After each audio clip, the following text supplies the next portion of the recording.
Does this add to my health? Does this add to my wealth? Does this add to my joy in some way? Or is this add to the impact that I'm giving? And if it didn't fall in one of those, it wasn't for me.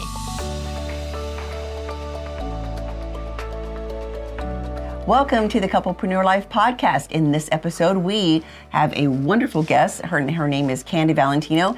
Candy Valentino is a wealth expert. She is also a successful, successful founder, entrepreneur, investor, and philanthropist. She started her very first business when she was 19. I know. 19 years old. I'm so excited with the interview because she's so cool. A cool story. Grew up in a trailer. Started her first business when she was 19 and just took it from there. Yes. A lot of great information. You're going to enjoy the interview. One note on this interview, though, is we found out that we were having a little bit of audio technical difficulties on our part. Yes. So I think it sounds a little hollow. But bear with it. Listen. It's totally worth it. She has great information. Check it out. All right, Candy Valentino, welcome to the podcast. So glad you're here. Oh my gosh, guys. Thank you so much for having me. It's a pleasure. Thank you so much. Oh, it's so fun. Yes. And as we're recording this, I know we're doing this, but I know that we'll see you next week because you're a speaker at Couplepreneur Con. Yes. Which we're excited about. Yes, cannot wait. So looking forward to it. Yeah. You'll be bringing it there too. So yes. All right. And as we mentioned, Candy is the author of Wealth Habits, and we're going to go over quite a few things in her book today. Wealth Habits, 6 Ordinary Steps to Achieve Extraordinary Financial Freedom. Absolutely. And I needed this. I'm a simple guy, and Candy gets right to it here, makes it very clear and fun. Maybe even the IRS sounds a little sexy. But that's all right. It's good to have you here, Candy. Thanks so much, Candy. So we've got a question. Your very first question, or where did you first perceive the concept of investing? Like what age were you? What was going on in your life? So actually investing, I would say I was about 19, 20 years old. I started my first company when I was 19. And I realized really quickly that, I had an SBA loan. I had a 6-week run rate. I started with 7 employees. So I had 45 days to figure out how to make this work, how to make payroll for all of these people that trusted me to come work for me. No problem. And so I realized really quickly that, I needed to figure this out, and I didn't have an education. That's why a lot of the stuff in the book is so simple, because I don't have a fancy degree. I didn't come from some, wealthy family. My dad's a mechanic. My mom cleaned houses. And so the topic of money was more about what we didn't have. It was more about survival than intention or building wealth. So I bought a couple books when I was 19, 20 years old and started to just read through self-education of actually how to start investing. Wow. Wow. What was the first? What was the first business have to know at age 19? Yeah, so age 19, before they were a thing, back in the late 90s, I started wellness spas. That industry wasn't really popular. Their closest one was about an hour and a half from where I started mine. And I just knew that there were a lot of women that would like these services, but just wasn't going to drive an hour and a half to get them. And sure enough, we were a pioneer in the space, and it really took off. No kidding. So I was going to ask, so how did it go? Your first, entrepreneur experience? It went better than I had thought. It was interesting when you're that young, you have to have belief. You have to have belief more than your fear. And I think that that's really what it boils down to, no matter what age we are, no matter what we want to accomplish, no matter what next level we want to do, what we want to invest in or business we want to build. Like, we have to have belief greater than the fear. And I was probably just naive enough to think that if somebody else out there could do this, and remember back then, there were no boss babes or women empowerment. It was a very empty, narrow field for women in business. And so, but I knew a few. And that's all you need. Like, you just have to have proof of other people that have already accomplished what you want to accomplish. And it's like, oftentimes we look at all the facts of why maybe we can't do something. Like, well, I came from this really bad childhood, or I was this or that. I don't have this exposure. But if you just find a few people who did it anyways, who did it regardless of their circumstance, then you know that it's available for you too. So that's what I kept my focus on as I continued to build, and obviously was able to retire and exit my companies and build other companies and investments by the time I was 40. So that was my goal, and that's what I set out to do. And that's what you're doing for other people now too, right? You're now the person that younger women or anyone can look up to and say, okay, she did it at 19. Why can't I? Yeah, and I mentioned, I have the book here. I've read the book. I have it marked up, And so, yeah, I want to recommend the book here, Wealth Habits, 6 Ordinary Steps to Achieve Extraordinary Financial Freedom. Because, Candy, you do, it is simple, but simple is hard to do. So it's not that, to make things simple, it takes a little bit of genius in my opinion, to be able to make things simple. These are very, complex subjects that are made simple. And so definitely, this is a recommended read, very, very powerful. Definitely. Yep. Thank you. All right. But I wanted to you hit on the mindset thing. I want to touch on the mindset because that's in here, and quite frankly, we're going to talk about that. I want to talk about that on the, with our club members. Yep. Okay. All right. Because they're my favorite chapters. But that mindset, how did you overcome that mindset? I mean, you kind of just threw it out there, like, I decided, but, I'm having a father that's a mechanic, a mom that cleans houses. Right. You're a young girl from Pittsburgh. Okay, it was, all right, during a time when there wasn't a lot, you didn't have a lot of role models. We saw a lot of women out there that started from nothing and were successful, all right? And as you mentioned, right, your parents weren't money, all right? You come from that, which we come from, blue collar background. How did you overcome that kind of mindset?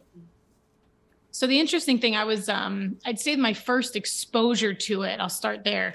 I was 15. I was in the trailer that we grew up in. I was on government assistance when I was first born because my parents were 16 and 19. So who wouldn't be at those ages, And I remember flipping through TV at the time and just trying to find something. It was 3 a.m. in the morning, something like that. If you remember the late 90s, what was on at 3 a.m.? Infomercials. Yes. Right? The knives. But wait, there's more. Carlton Sheets was the one I remember. Carlton Sheets, right? Yeah, right? Yeah, the graters and all the different things. Yes. And I just happened to land on something. And what caught my attention were all of these palm trees. And I just, growing up in rural Pennsylvania, like you just didn't see palm trees, And so there were just all these palm trees in this beautiful resort and this guy sitting there talking. And I just remember pausing. Something about it got me to pause long enough. And I didn't know at the time who this guy was, but now it was Tony Robbins in one of his first infomercials for personal power. And I heard him saying things that I'd never heard anyone say before.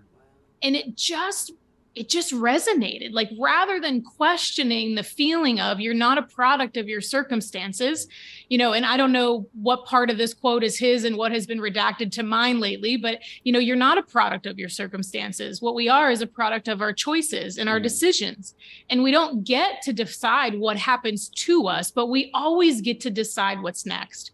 And I just felt this check in my soul that I chose not to question, because I think that people get those in their lives. I think that we get that instinct, we get that gut check, we have a belief, something that we want to do. And rather than just following it, we allow our mind to kick in. I think there's like 1/2 of 1 second before our unconscious wiring starts to dictate what we were going to do next.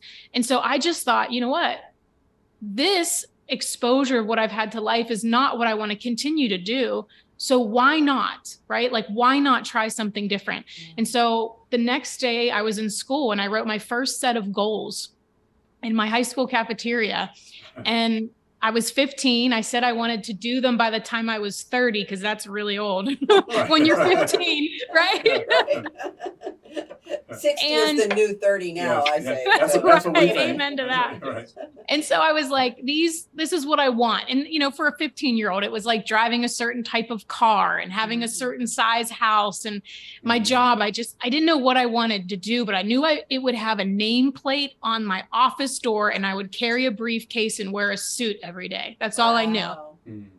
And I used those 3 things. There were probably 2 more. And I used those 3 things as the guiding vision of what I wanted for my life.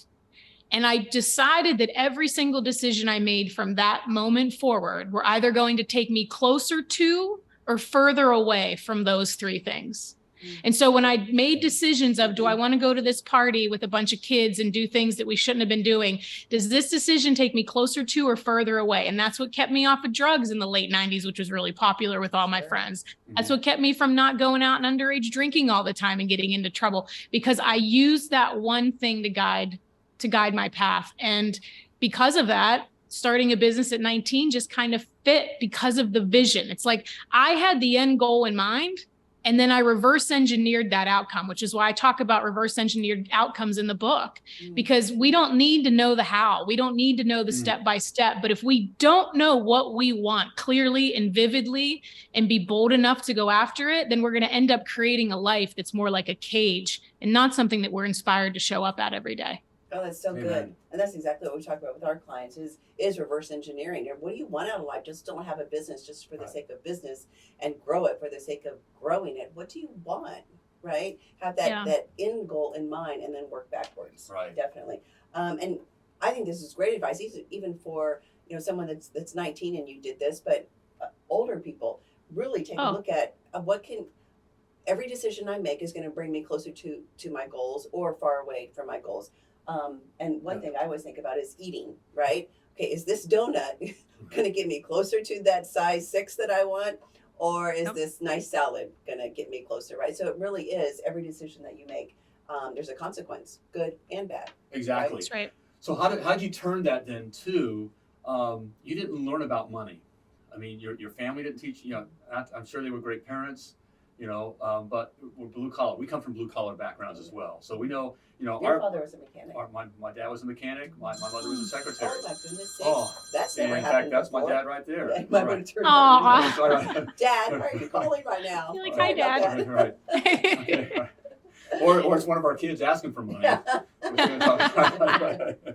So we come from that, a blue collar background. So we weren't taught money, and you hadn't gone to school yet, or you didn't go, to learn about money. Mm-hmm. How did you transfer that understanding of the goal setting of reverse engineering to the investing side? How did you do that?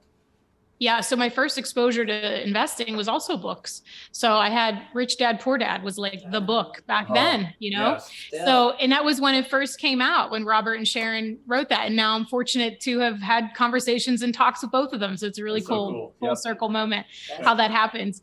And then another book I read, The Millionaire Next Door, and it talked about how wealth is silent, and how it whispers more than being loud, like rich tends to try to be loud, right? And about how most people just, buy cars that are used and depreciation and bad debt. And, I just learned all of those concepts. And I think because I didn't have so much input in my life in that area, I just believed the experts that were saying it. So to me, it's like, I didn't have proof that they were wrong. So why don't I just try? And it just made sense to me that okay, well, numbers are numbers. If I buy a $40,000 car and then you drive it off the lot and it's worth 30, why wouldn't I let somebody else do that and just buy it when it's already at 30 and still under warranty? So I just started doing that. And then I bought my first property when I was 20 years old. And then from there, I bought another and another. And I realized at a very young age that you can either have hobbies that take from you or hobbies that add to you, add to your health, add to your wealth, add to your joy, or add to contribution that you're giving in some way. And so really early on, does this take you closer to or further away? But then I also started to stack up anything I was doing by one of those 4 things. Does this add to my health? Does this add to my wealth? Does this add to my joy in some way? Or does this add to the impact that I'm giving? And if it didn't fall in one of those, it wasn't for me. So that was another thing. It really made me start investing in real estate as a hobby, that I enjoyed it. And I was able to see that it wasn't just making money in my business, but now I was making money elsewhere and having multiple streams of income. And then it kind of got addicting as I was in my 20s. And were you buying the properties in and around the Pittsburgh area, or did you live somewhere different? Oh, wow. Oh my gosh. I was picking up $23,000 properties, $50,000 properties. I mean, it was just like I would, buy, the first one was $23,000. And I went to buy my dream car because I was starting to make money in my early 20s and more than I had thought. And I thought, this is time, I'm going to go buy my dream car. And it was $28,000. And I remember a client, Marion, she was a real estate agent who I then worked with for 20 years buying a bunch of properties with. I said to her, hey, I saw this big pink sticker on this house down the street. I said, it says it's under foreclosure. What's that about? And she explained it to me. And I said, how much is it? And she told me it's $23,000. I said, well, I want to buy it. So I made a decision to buy that house and not that Jeep. That Jeep today wouldn't be worth more than $2,000, not to mention all of the costs that I would have had to, keep up that vehicle. Exactly. And that house cash flowed every single month, year after year for 20 some years and appreciated 10x what it was bought for. So when you do it, you see really quickly that that's how you're going to be able to retire early and rich. And then I was really paying attention and just started doing it over and over again. That's amazing, because most of the people that are in our audience are couplepreneurs, or husbands and wives that own a business, and they're going to be a little bit older, probably have kids. Something like this, parents, teach your kids this at an early age, especially if you never learned it, right? Yeah. I mean, that's life-changing for, you don't have to go to college, right? I mean, college is fine for some, whatever, but doing something like this is to create your own freedom at such a young age. Parents, have your kids listen to this. And on that note, Candy, how would you recommend teaching these kinds of concepts, to our children? Oh my gosh. Well, first off, I think it's understanding. And I know this is hard because parents are already pulled so thin. You're doing so many things and you're trying to be involved. And so I don't mean this to say that you need one more thing, but it's the reality that a lot of parents I hear say they need to teach this in school. Yeah. I've been hearing that for decades. They're not going to do it. No. So it really is up to the parents, even if you don't have the time or the ability to teach them, get your kids involved, having them read books like my book or other books that are great books. Doesn't have to even be mine. Mm-hmm. Mine is really simply put that a lot of kids can read it, and it's broken down in that way for that reason. Mm-hmm. But also getting them involved and having conversations about money with them, maybe sharing some of the mistakes that you made and why it's important and what you would do differently and what you know now. Also understanding, I shared a few things on one of the news interviews that I did about ways that you can gift your kids in money in a different way, rather than just paying for every single thing that they ever ask for.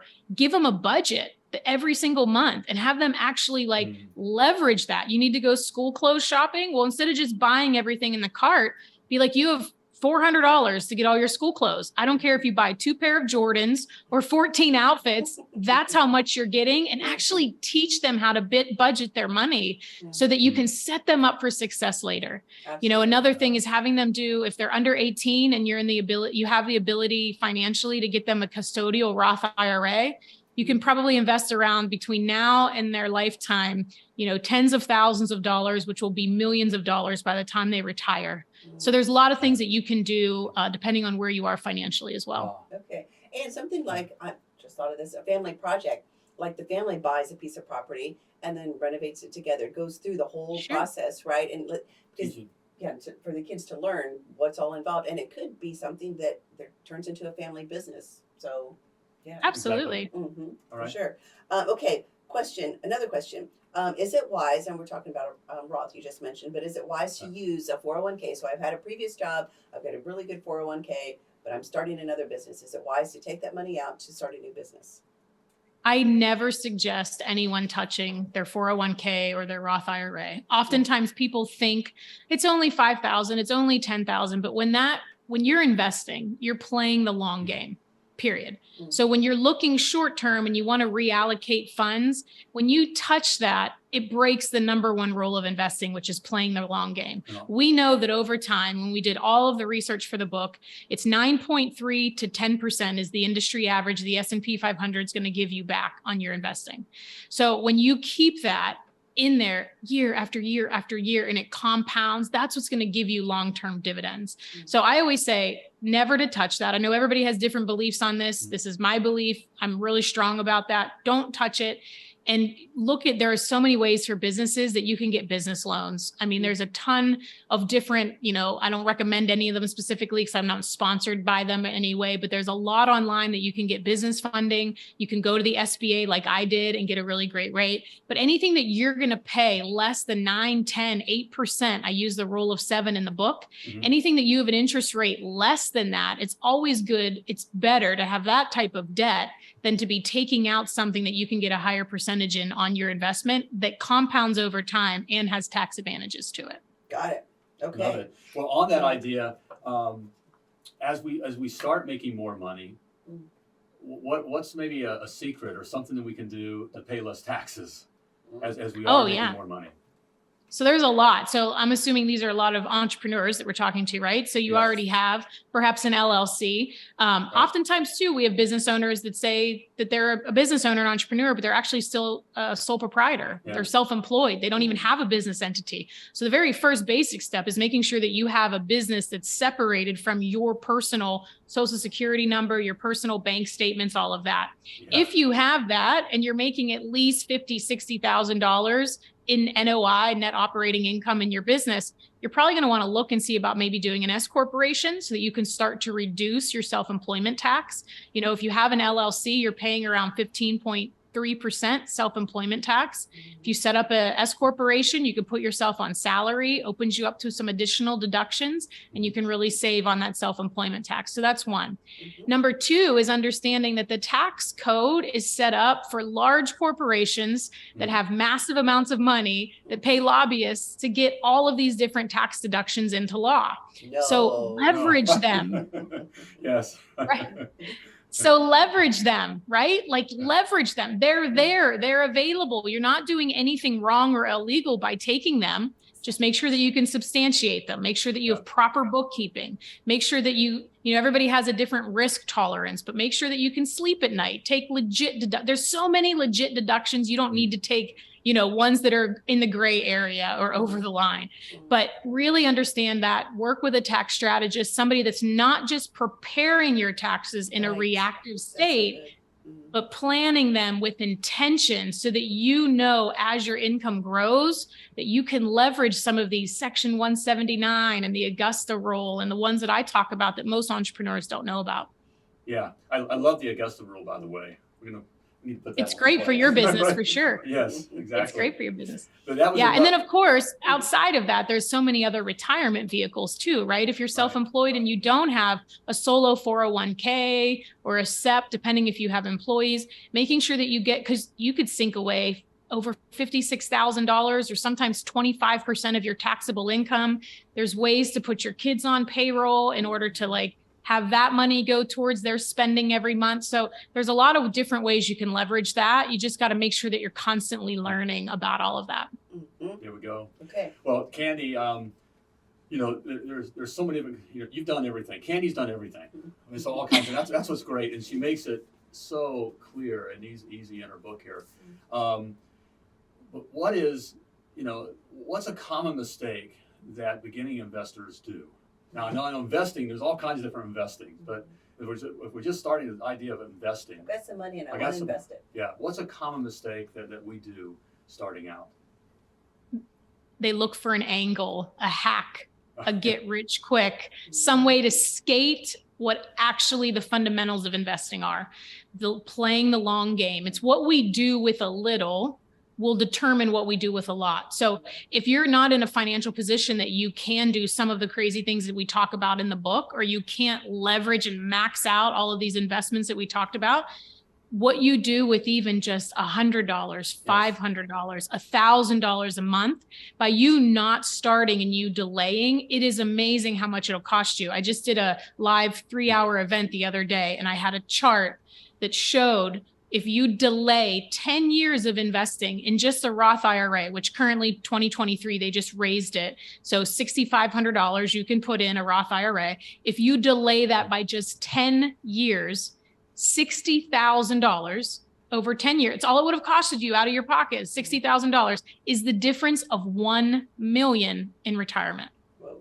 So it's what we do now. And if you can't do now, I always say, if I told you that the only way to be wealthy is to take 20% of your earned income right now and start investing it, and you say, Candy, there's no way I can do that. I have this, I have that, then you're overspending for what you're making. So we need to do two things. We need to decrease your expenses by starting at least at 10%, setting up a State of the Union meeting with yourself, going line by line with your bank account, your credit card statements, your P&L statements every single month, 2 hours in your calendar, and see what you can start reducing, just 10%. And then let's see how you can increase your revenue by just 10%. People want to double and they want to 10x and they want to do all these things, but then they go through a whole year, right? And then they don't do them. But what would you have to do right now in the next 48 hours to increase it by 10% and decrease it by 10% you're spending. That makes up the gap, right? The larger the gap, the greater your net worth. That's really what it boils down to. The least amount of expenses, the higher your income. Now that's your assets are going to determine your net worth. So we need to start with just getting, if you can't do 20% now, do 5. If you can't do 15%, do 10. But you got to start now, because that habit, what you do now, will determine how much you spend. If you spend all your money when you're only making 50 or 100 grand, that habit, when you're making $1 million or 5 million, you're going to be spending it and just buying more things. I see it all the time. Oh, right on. I know we're very transparent, and I'll be transparent. You know, coming from a blue collar family, we had nothing. You mentioned you grew up in a trailer. You know, we grew up in apartment projects and just didn't have the money. You know, you go to school. We had this. You know, I had the second hand-me-down clothes that you bought at Goodwill. In fact, it wasn't Goodwill at the time. I forget what it was called. But it was that kind of a thing. And so as we started making money, it's still in me. Even to this day, it's still in me to want to spend money and to have nice things. And I always have to check myself. I've always had to check myself all through our businesses. To be careful not to spend everything that we have, and to invest and put it aside. Well, one, that's amazing that you're that vulnerable with your community. So I just want to acknowledge that. And anyone that does have that, I'll just give you something to consider. Anyone that has that, like you want to go spend, think of it this way. Rather than seeing a price tag on something, I want you to change it to a time tag. If that item had a price tag on it, but rather than it being a price of $1,000 or $10,000 or $50,000 car, how many hours of your life, how much time do you have to trade being away from your spouse, your kids, what's important to you, your church, your hobbies? What do you have to give in order to buy that thing? And so I find that when we start to associate how much of our life we have to give away to acquire something that's going to depreciate, or we're not going to wear next season, or we're not going to get enjoyment, we drive it off the lot, and that happiness, that dopamine hit is so short. It's so fleeting, right? And so I think that when we look at it that way at time, it somehow loses the illusion. And then the other hack is 48 hours. If you find something that you want to buy, you kind of like are battling with it. Oh, I don't know. Give yourself 48 hours and see if you still want it. The cool down period will make a huge difference. Like and that's the discipline. That baby blue Bentley we saw the other night. Yes. No. I told the lovely Laura, I need that. And she said, no, you don't. No, you don't. You think you do. That's right. I'll tell you, the Bentley's a funny, I'm only going to share this because you just said it. But I 2 different times have walked into a Bentley dealer with the full intention of stroking a check for a Bentley. Yep. The first time was back in the early 2000s. And I realized that I could either do this or I could start a nonprofit. And I remembered, and believe me, I'm saying this, but it doesn't mean that it's not hard sometimes, but I remembered that. Does this decision take me closer to or further away? And if your goal is impact, and your goal is making a difference, and your goal is to leave the world a little bit better, I made the decision to start a nonprofit and didn't get the Bentley. Another time I went in to do the same thing. And so I think it doesn't mean it's easy. I'm saying these things, but they're still really hard. But we get to choose our hard, right? Do you want to walk away from the depreciating asset and have more impact and spend more time with your family and just be able to retire and do what you want, when you want, as often as you want? Like, to me, that's far better than a piece of metal with some rubber on the bottom.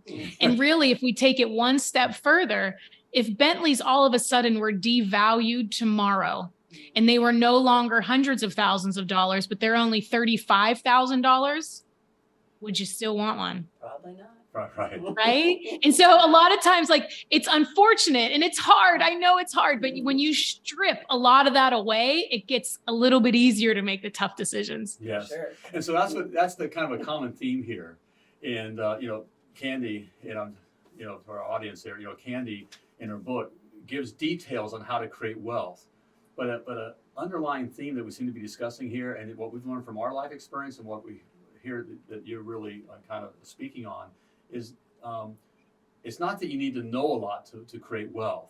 It's almost you need to control your emotions and yourself more to be able to create wealth.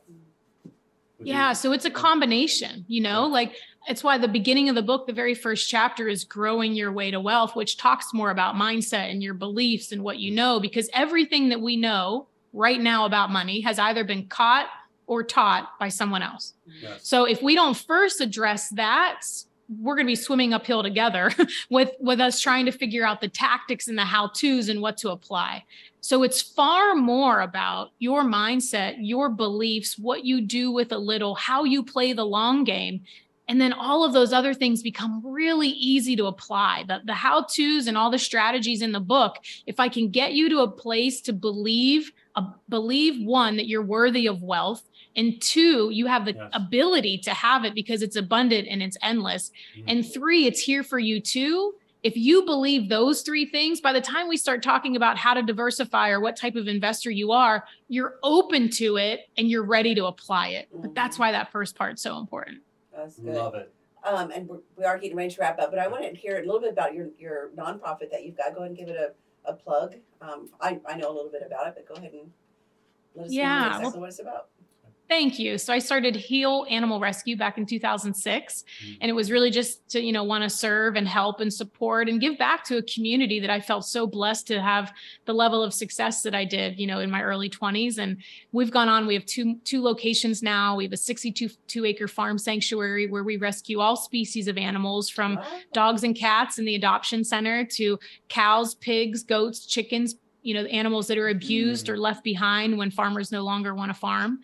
And we have programs for at-risk youth, kids that are in the foster system, kids that have been abused, and they get to come and hear stories about the animals to develop hope and healing and to end the abuse cycle.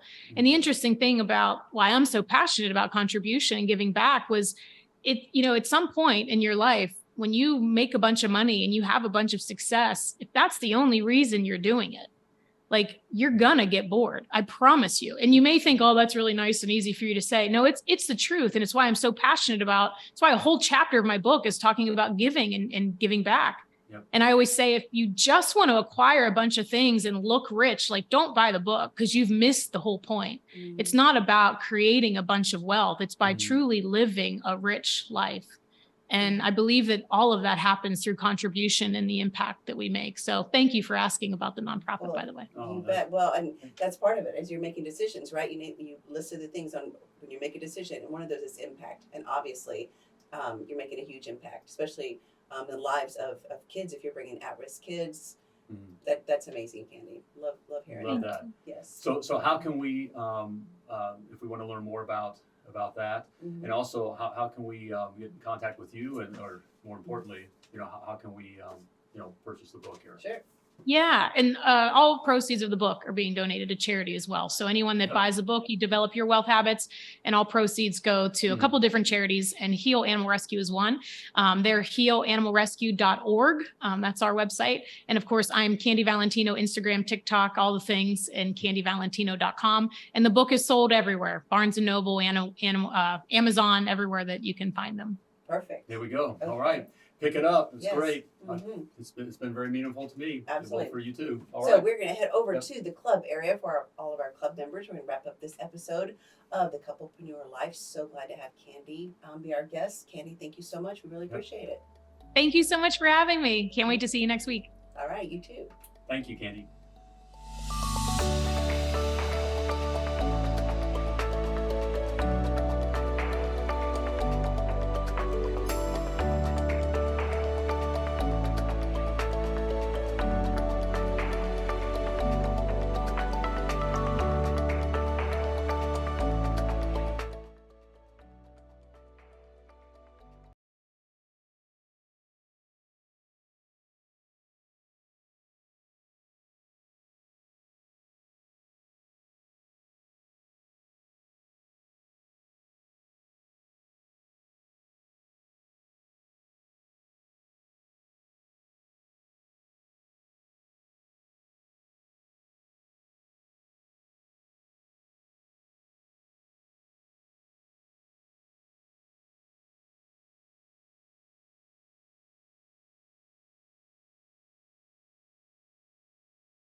So yeah, but Candy, I love the, as I've said, I love the book. And I'm just, telling, our club members, and we're gonna recommend this highly, because it's an easy read, but with over, some pretty difficult, complex things. Right. And so I loved all of it, Candy. But as I said earlier, I really my two favorite chapters were chapters 2 and 5, and that's where you kind of alluded to. This is where you're kind of talking about the mental stuff, and the head games. And like in chapter 2, 4 common beliefs keeping you broke.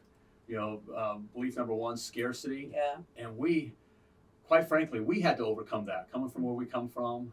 And I imagine, I wonder how you were able to overcome that. And I know that a lot of our clients struggle with that idea as well, because we come from nothing, but the idea of overcoming scarcity. How did you approach that yourself? Well, I think that the interesting thing is, if I can give you one word, it's proof. There will always be proof of why you think you can't, right? Our environment that we grew up in wasn't abundant, right? Money wasn't unlimited. It was scarce. Like those are real things. We can't just like disassociate from that. Like those were real things. So we have proof in our brain, that hard wiring that says like, wait a minute, money is challenging. Maybe you had a parent that lost everything. Maybe you had a parent that someone took advantage of. Maybe your mom or dad lost their job and you had to move or lost your house. Like those are all real things that happen. And so I think it's important to acknowledge those as real, but understand that just because you experienced that then doesn't mean you have to do it now. It's like, it's not what happened to you before that's going to determine your success. It's what you do next. And a lot of times people have shame and guilt around money. Maybe they made bad decisions and racked up a bunch of debt, or they were maybe in a marriage, they weren't protected and something happened, whatever the situation is. You just got to know that if you continue to bring that big bag of rocks with you and try to build wealth with it, you're never going to get there. So we have to drop the bag of rocks and understand that whatever happened to us then, you don't know what you don't know. It's what you do next that matters. So for me, I always had proof around me that, of course, like there wasn't a lot of money and I grew up in a trailer and all these things, but there was also proof of other people in my life, like the lady that owned the building that my dad paid rent to for his auto mechanic shop. Yes. And the people that brought their Cadillacs and their Ferraris and their cars to get fixed on by my dad, worked on by my dad. And so there was that proof too. Obviously it was a smaller portion of my reality, but it still existed. And now with social media and all of the things that we have online, it's never easier to find proof all around you. So I think it's important to always be looking towards the vision that you want in life and have the proof of the people around you, whether you even ever meet them in life and you just follow them on social media, or you find a group or coaching and you be around other people who have done it, so that it opens your possibilities in your mind of what actually you can create too. So that's really important. And then of course it's reading. Like I say that not because I wrote a book, I say that because it was important to me. Like I read books all the time because that's all we had back then. We didn't have the internet with all this stuff, but that's it. There's proof everywhere. Just be careful on what you focus on. Sure. And I'm not sure if your parents are living or you've obviously got family that know where you came from, right? Do you get a lot of, gosh, how did she do that? We knew Candy when she was living in a trailer or whatever. Yeah. So the interesting thing, there's a thing called the SAW tax. When you are successful, achieving, or wealthy, there will be a tax that you have to pay. And that tax is going to come from people questioning your intention. They're going to question who you are as a person. They're going to take an attack when they can, because it's easier for people to look at you who's trying to make something better with their life, trying to create impact, whatever it is that you're looking to do. It's far easier for the lack that they feel for them to blame you or hate on you than it is for them to go fix what's wrong in their life, because, well, it's a lot easier, right? It's easier to hate on someone else than to go fix it, because it's here for all of us. It's available for all of us. And so anyone that knew me before that may be like, who does she think she is? I can't believe, she left this town and blah, blah, blah. Like people feel that way only because they themselves aren't trying to go do something bigger or better with their life.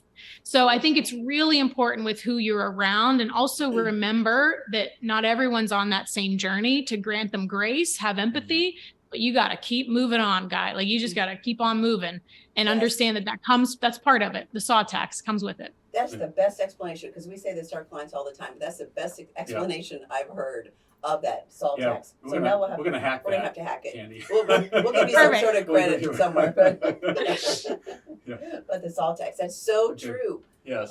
Yeah, we get that all the time. And that's a thing that's there a lot, that we have to work to have, with our clients and our people and stuff we work with. That pops up all the time, and overcoming that thing of our family and friends, kind of, not indirectly and sometimes directly bad mouthing. Gee, it must be nice. Must be nice. Right. Yeah. Oh my gosh. Here's the thing too. And I think this is important, because when people, when you understand the behavior behind it, it becomes less, I don't want to say it doesn't bother you as much, but it kind of like just doesn't have the same reaction to the feeling. Right. So when you really understand that when somebody knows that they need to make changes in their life, and they either want what you have or are jealous of what you have, or think that they can't have what you have too, which is all BS. Those are all BS beliefs. But when they think that, the alternative is for them to go make different decisions in their life, or to stay where they are, be miserable, and just hate you for what you're reflecting back to them. And so when you look at it that way, you understand. And then you also feel empathy for that person, because it's really sad to be miserable and hate someone else for doing something when you could go do that same thing. Right. And probably better than that person's doing it, because you have your own gifts and uniqueness that you can bring to the world. So I think that that's a really important thing. And it's also just, I think if people understand that that's part of the journey, they won't get so frustrated or upset or triggered by it. And then they'll have more courage to just continue to move forward. That's good. Yes. We hear that all the time. And it's definitely a thing. Okay, last question. We want to know about crypto. Crypto's a thing, right? Yeah. So you hear everything online. So here we've got a wealth expert. What's your opinion of crypto? So my opinion of crypto is, if I can't understand it, break it down, simplify it, and I need to have like another informational degree in order to invest in it, it's not for me. Now, that's not to say that I don't have friends that have made a lot of money in crypto. I've also have a lot of friends who have lost a lot of money in crypto. So it all goes back to the type of investor that you are. Are you risk tolerant or risk adverse? And if we look at investing as a whole, because rather than just taking one type of commodity or stock or one type of investment vehicle, if we look at all investing and we just kind of put it in different baskets, like the safe basket, the medium risk basket, and the high risk basket, I always say you want the 20-60-20 rule. Depending on the type of investor you are, you want 60% of your money in something very medium, really no risk. You know that over time it's going to have some volatility, but we know that we're going to get 8 to 12% returns if we don't touch it. We set it and forget it. What would be an example of that? What would be an example? Oh, that would be like your 401ks, your Roths, your mutual funds, your SEPs, right? Everything that's just kind of like, we know it's pretty safe. Then you've got your like so boring it makes you yawn, which would be like mortgage-backed securities and treasuries and bonds, things that don't really pay anything, but they're super safe and secure.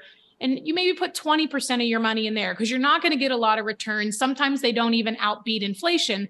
But if you have a difficult time, like what we're coming into now, it's super safe and secure, and it's definitely better than just sitting in a bank. Then that other 20%, that high risk basket, if you want to try and hedge the numbers in your favor, and you want to try to be more risky and invest in maybe a different business or a technology stock that's coming up or a startup or cryptocurrencies, then you can diversify it. But I look at that bucket as what I'm comfortable going into the casino, putting on the craps pit and losing. Okay. That's the way I look at it. If I'm comfortable spending 25 or 50,000 into crypto, that only means I'm comfortable losing that amount because I'm trying to hedge a greater return. Coming from the background I've come from, not being married, always having to depend on myself, not having someone to fall back on or help, I'm not comfortable doing high risk. I will do some things here and there, like I think that like COVID, when COVID crashed, I knew that American Airlines, Delta, Princess Caribbean, Royal Caribbean, Marriott Company, all of these companies, they were not going to stay down forever. It was just because restrictions of travel. So I went way heavy on those stocks that I would have ever done in a typical time, because I just knew from 25 years of doing this that those stocks were going to come back up. Yes. I did not go on crypto. I could have, but I didn't, because I don't understand it. If you can't explain it to me like on the back of a napkin, and I need to like read and digest it, it's just not for me. Like I like really simple so that I can duplicate it. Like that's it. All right, So- hearing that come from you, Candy, that makes me feel better. That helps my ego, because that's the same with crypto. I just don't understand it. I mean, It's in it's the just cloud somewhere. that's right, and that's the Yeah. bottom line. I don't understand it, so I don't feel comfortable at all. So Yeah. it's not- And when you really get into investing and you really start looking, there are different things that have resistance, right? So there's like a resistance model on every single stock, so crypto, if you've noticed, it blew through every single benchmark that it had set. And it's like, there was no basis to tell me why, other than there was all this money flooded into the markets. Right. Everybody had money that they could frivolously spend, including the wealthy through PPP funds and millions of dollars that they got from having businesses. So when you have that, why not try, right? Like, so I see why it did that, but then I also realized that that's why it wasn't going to be sustainable, because we were in a very unique time. So if we're in a unique time and people have more money that they can kind of like mess with, why wouldn't they try? Right. But that's not going to happen forever. And now that's why we're seeing the crash on the other side. Right. Okay. Like .com. Do you Yeah. remember the .com? Yep. Bust? Yes. Yes. Way back when. Yeah. That was a fun time too. That was a fun time. Not that we were a part of that. Right. Yes, we were. Yeah. But anyway, all right. I think that's Wraps it. it up. Yep, Candy. Oh, thank you so much for spending time with Thank us. you. Yes. My been- pleasure. It's been great. Yes. A lot of good stuff here. Mhm. Hey, And again, our club one members. reminder, club get the members, book. Mhm. get the book. Yes. All right, available All everywhere. online. It's worth it. It's a great Absolutely. read. Mhm. Even if you've been around the block a few times, it's still there's things to learn. Mhm. Candy makes it so easy and clear. So, and we'll remind you. Yes. So there we go. Thank you again, Candy. Look forward to seeing you next week at Couplepreneur Con. Yes. Yes. Can't wait. Sounds great. Thank All you right. so much. Thanks for having me. You bet. All right. Bye, everybody.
And that's a wrap. Oh. Yay! Awesome. Good. Thank you so much, Candy. Great job. That's my pleasure. If you want, because we didn't touch on the recession stuff, I can throw that in next week if you'd like me to. Oh, that would, you know what, that would probably be really good because I know that's on everybody's minds right now, right? So yeah, that would be awesome. I'll loop that in. I'll just freestyle that. But I think that if we touch on that, I think it's really impactful for people to hear about like what to do right now. Yes. And also, interestingly enough, which I love that you told me about your plumbers, because a part of what I always share, if I know the audience, is it's a little part about boring but rich. It talks a lot about like boring businesses that'll make you rich. And your plumbers are in one of them that I always talk about. So that's great. I love that. I love that. Yeah. Because plumbers don't get a great rap in in most places until you need one. Yeah. So We say it's not very sexy, but it is a great place to be. Definitely. You know, It's all the boring, non-sexy stuff is what I like the most. So well, that's us plumbers. So there you go. yes, Hey, I love it. and Thank you so much for having me. Oh, Yes, thanks, we really Candy. appreciate And we it. look forward to seeing you next week. Yes. Okay. All right. All right. Take Thanks for your care. time. Bye. Bye. Bye. Thanks.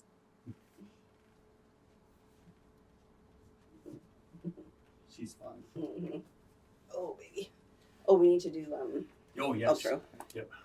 Or the Whatever the words are I'm saying.